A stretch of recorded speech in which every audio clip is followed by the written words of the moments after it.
Okay, so here we go.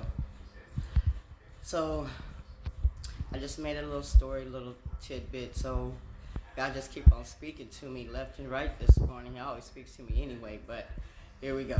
Um, it's really tough living here in Toledo, big time. And we have no family. We haven't had any visitors, no family, no nothing. Um, Friends, yeah. But you really find out who's who out here in this really world when you really need somebody. Um, but sometimes you just got to be the sacrificial lamb, in many ways, and I'm one of them. And I ain't gonna say it's an easy thing. I've been persecuted, prosecuted, hell, even jailed for things I didn't even do. Literally, like walking in Christ's footsteps. Um, our current situation, um, everything's going up as we all know, and my rent's gone up, falling behind in my bills, which very rare ever happens for me. So to prevent anything from happening, I was working with a nonprofit organization. Um, Got everything going in. 11th hour, they just somehow just dropped the ball. And now we are literally, my daughter and I are facing being homeless. We have nobody to help pack what little bit we do have. No one to help us move, nowhere to go, nowhere to stay. Shelters are full, and homelessness is so real here. It's incredible to see how many people are really living on the streets.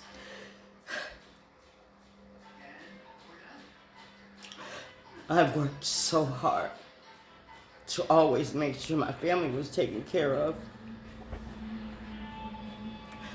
Rarely ever asked anybody for anything.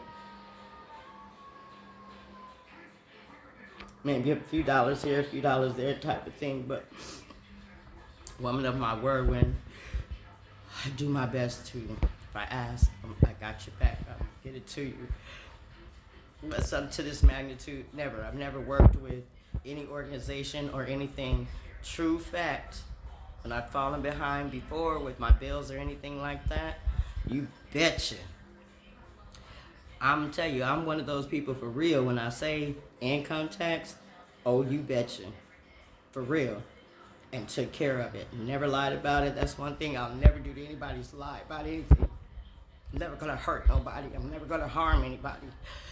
Not deliberately. Even if I say something that is so raw and true that may hurt somebody, I immediately I can see it and I can feel it, and I am absolutely apologetic about it and try to find a different way to say it so nobody even gets hurt.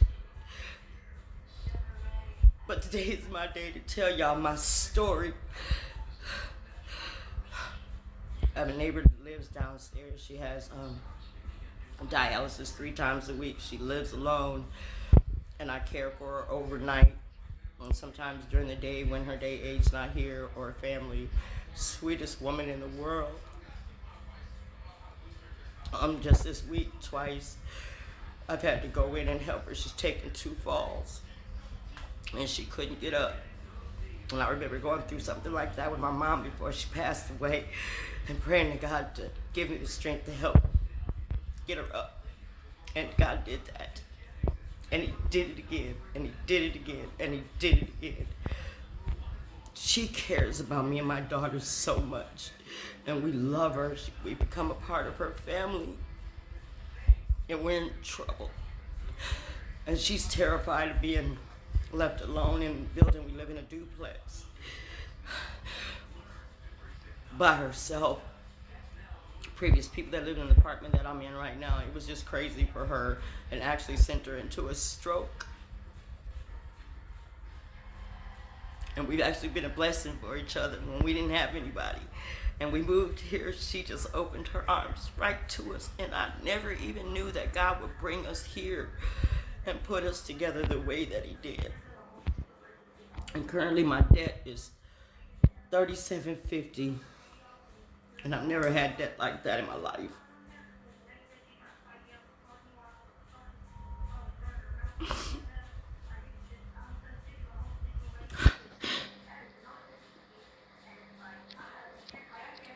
But I listen to God. Whatever he tells me to do, just do it. And I'm doing it. And this is what he wanted me to do. All I kept hearing him say was, drop your pride. Drop your pride. I need to think I had pride because I don't walk that way. But you know what? We can be so prideful in the smallest of ways. And I took all my pride because when I would ask for help, like even with my daughter, I didn't get it unless it was, like with my sons. Family-wise or anything like that. Not even my friends when she's in and out of the hospital type of thing. It was just us.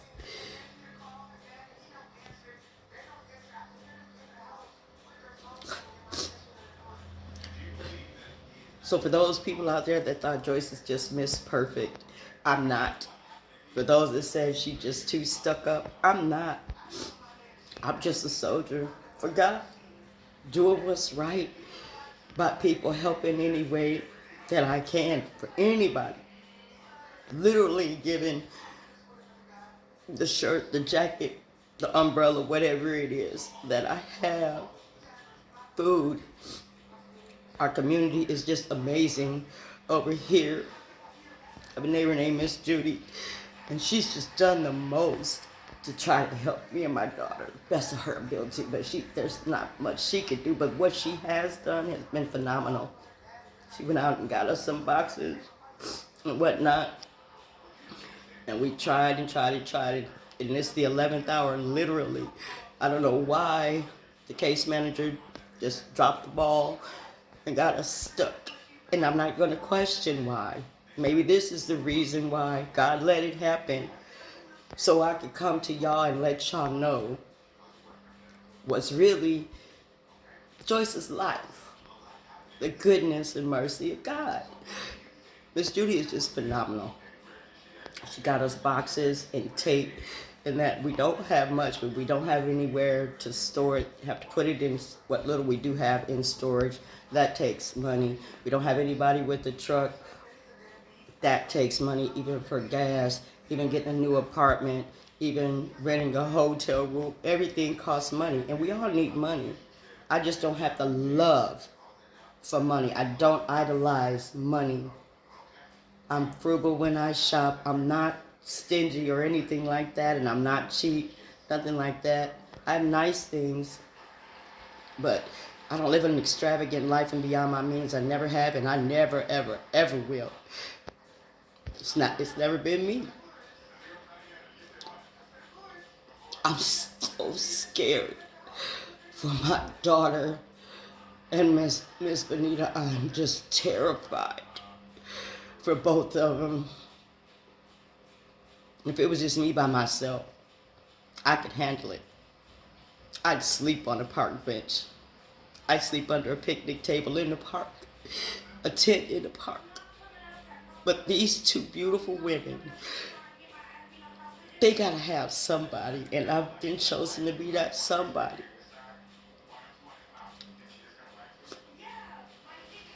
And a chosen sacrificial lamb, so to speak. Many are called, but few are chosen, and believe you me, I'm definitely a chosen one, and I'm walking it out. I know God is real. Or he wouldn't have me sitting here telling y'all this. I would be stuck in silence, not saying anything to anybody. And I've reached out to somebody that I love dearly. And right now she's at work, and she really loves me too. But I'm not really sure if she can, but I didn't want to be held on to pride and not ask. My parents used to say, there's no such thing as a stupid question. The ignorance is in not asking. So I'm asking y'all to pray for us and anything y'all can do to help us. keep our duplex, just us three women, together makes the big difference.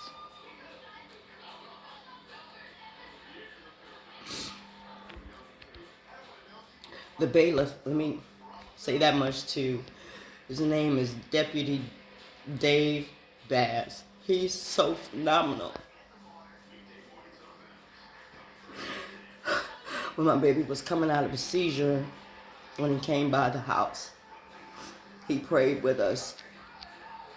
He doesn't want to have to put us out of our home at all. He's been checking on us daily, making phone calls, praying, doing some research, like speaking to someone and how I go back to work for the state here that I've been looking for the last 3 years and getting back in my certification here. I've still got it in Arizona, but there's a lot more to it here in Ohio. And he just took it upon himself to help, and he knew somebody that would help, and it was just great so I could get back to work. But he'll be here at 9:30 this morning, and it's raining cats and dogs here. And if anybody could do anything, I don't know anything about the GoFundMe or anything like that because I've never had to do that. I don't know. But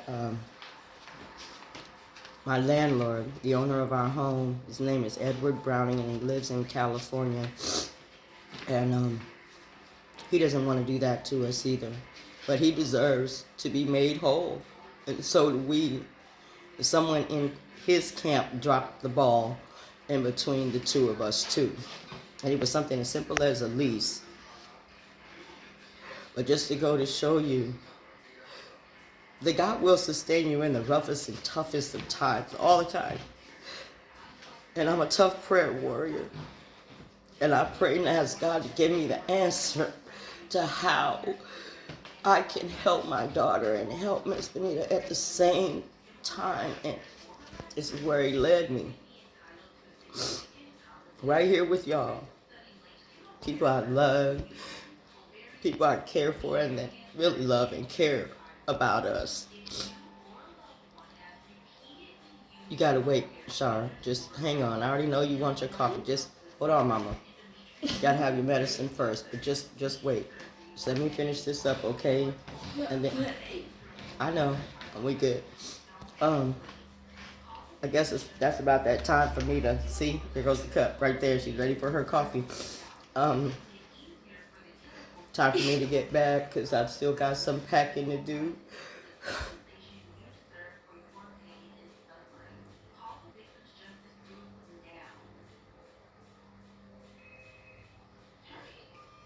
We just need your help and prayers. I'll let go so I can give her morning meds, get her fed, finish the packing.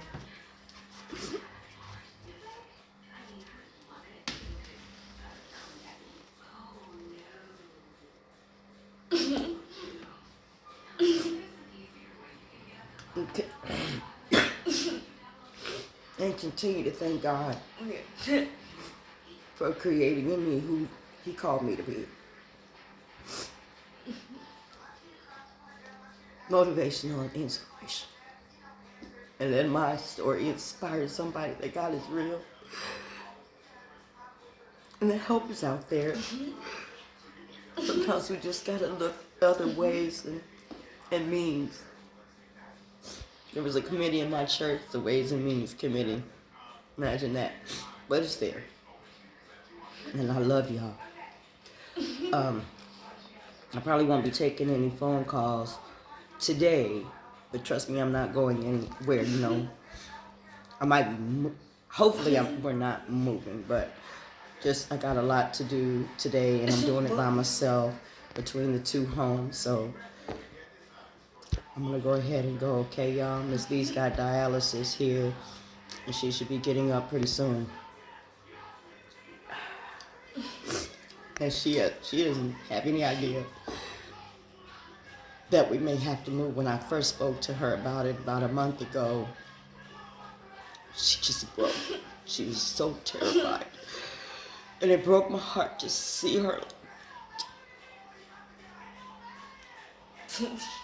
And I haven't told her about this, and she has dialysis today.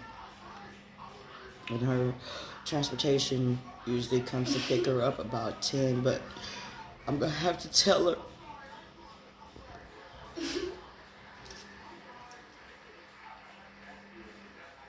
And I really don't want to.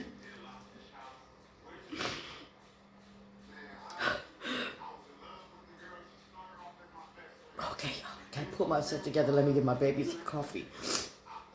Yes, she is an adult, y'all. Y'all already know that, so I love her.